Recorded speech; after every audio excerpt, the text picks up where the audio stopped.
Эта неделя была богатой на аресты. В понедельник Генеральная прокуратура объявила, что Абдил Сегизбаев, бывший председатель Государственного комитета национальной безопасности, кандидат на президентских выборах 10 января, был арестован по делу о Белизгейте. Днем позже 26 января на допрос были вызваны бывшие вице-премьеры Аида Исмаилова и Алтынай Умурбекова. 28 января бывший премьер-министр Мухаммадкалы Абылгазиев был арестован на 2 месяца. Спецслужба арестовала бывшего премьер-министра по подозрению в незаконном подписании указа о выделении дополнительных земель Кумторголд для разведки и добычи золота, когда он был премьер-министром. Его также подозревают в незаконном увеличении своих активов в государственной должности, покупке дорогостоящей недвижимости в Бишкеке, Чуе и Сыкуле для ее легализации и инвестирования в строительство многоквартирных жилых домов. Позже адвокат Абылгазиева заявил, что обвинения были сняты. Эсенгул Исаков, бывший член Джокурку Кенеша, заявил, что это свидетельствует о начале борьбы с коррупцией в стране. Итальянского слова «люстрацию», она означает очищение общества путем пожертвования.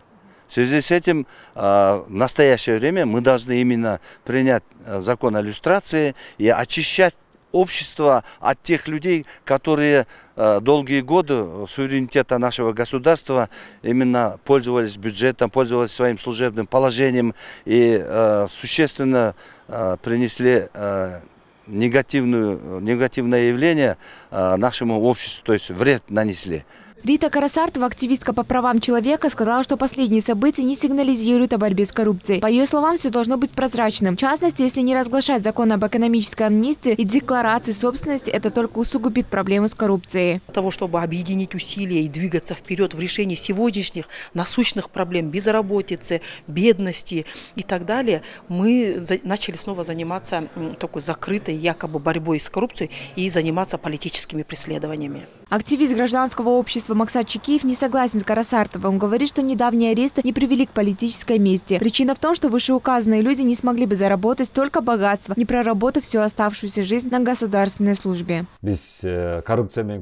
Если будет существовать коррупция, то люди будут думать, что всегда можно откупиться деньгами. У нас то борются, то не борются с коррупцией. Например, дело о Матраимове. Он до сих пор же не арестован.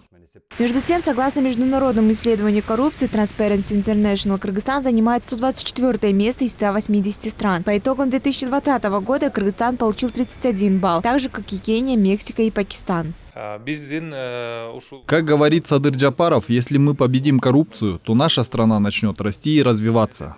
Дания и Новая Зеландия имеют наивысший балл – 88 из 100. Финляндия, Сингапур, Швеция и Швейцария получили 85 баллов. Южный Судан и Сомали имеют самые низкие оценки и являются наиболее коррумпированными. Среди соседних республик Казахстан получил 34 балла, поднявшись со 113 на 94 место. Узбекистан также улучшил свои позиции до 26 баллов, а Таджикистан получил 25 баллов, как и в прошлом году. В период с 2015 по 2020 год показатели Кыргызстана выросли с 28 до 31.